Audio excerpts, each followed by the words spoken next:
Assalamualaikum warahmatullahi wabarakatuh. Abenzikiriza endala mbabuuziza akanyamikwano amanya abashifadde hasula kansubire nti oli bulungi gyetusaako engalo gyebale mukwano gwange.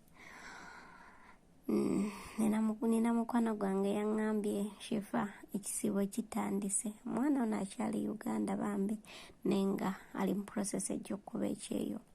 Yagambye bambi sazeemu nga mpulira nti ddennyo batugamba mu kisiibo emirimu giba mingi nnyo. Kati nze agenda okubeera omupya atalina kyemmanyi, siyisibwe bubi nga siyina kyemmanyi mu mbeera y'ekisiibo eno. Mukwano gwange nenkuddamu wenti naawe wenna ali e Uganda ng'oli mu process egoba ku bintu byo oba ng'osuubira okutambula mu budde bw'ekisiibo. Mukwano gwange nze ngamba okutambula mu biseera bino eby'ekisiibo nga kigenda tuuka oba ng'otuukidde mu kisiibo kibeera kintu kirungi nnyo. Mbuuza lwaki? Abantu bano eno ebintu byabwe ebisinga bibeera bya supiidi. Oluusi okola emirimu mingi n'okoowa, naye buli bw'otuukira mu kisiibo nga waliwo emirimu gino kikumanyiza mangu embeera era n'omanya nti emirimu nina gikolera ku supiidi, kino na kino kirina kutambulawo ekito, kale n'oyiga emirimu mu bwangu awo. Kisiibo kiba kya supiidi, kiba kya mirimu mingi.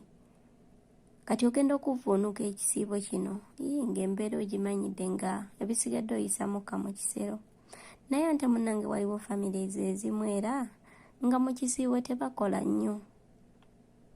Ate ano babeera bakola nnyo, bano abantu batera kutijja ng'ekisiibo kitandise mu nnaku ez'10 ezisooka. Naye we ziggwako munnange omululu gw'okulya gugenda gukendeera.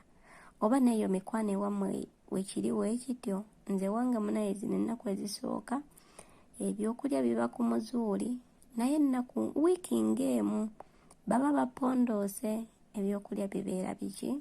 Bitonotono era nga tebakyaddugaza na nnyo bintu oluusi nga n'ebyokulya babigula wabweru nga balaba bino bye baategeka tebikyakola ki nga tebikyabanyumira. So mukwano gwange ayagala otambula totya kisiibo. Nze natuukira mu kisiibo ky'ekituufu era emirimu gye nnyanguyira kuba buli kimu nakimanya mangu.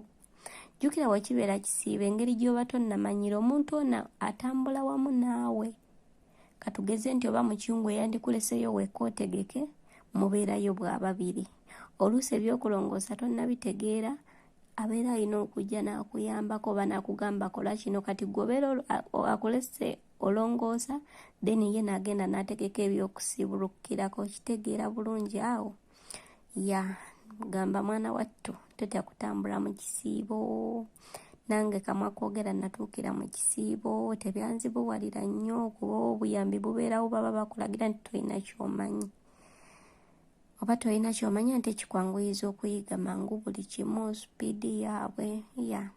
Gwe mukwano gwange ali eyo, omuntu ali eyo ng'ayagala okujja ku kyeyo ng'oggyeko gano amagezi nze ge mmuwadde. Ng'omuwa magezi ki?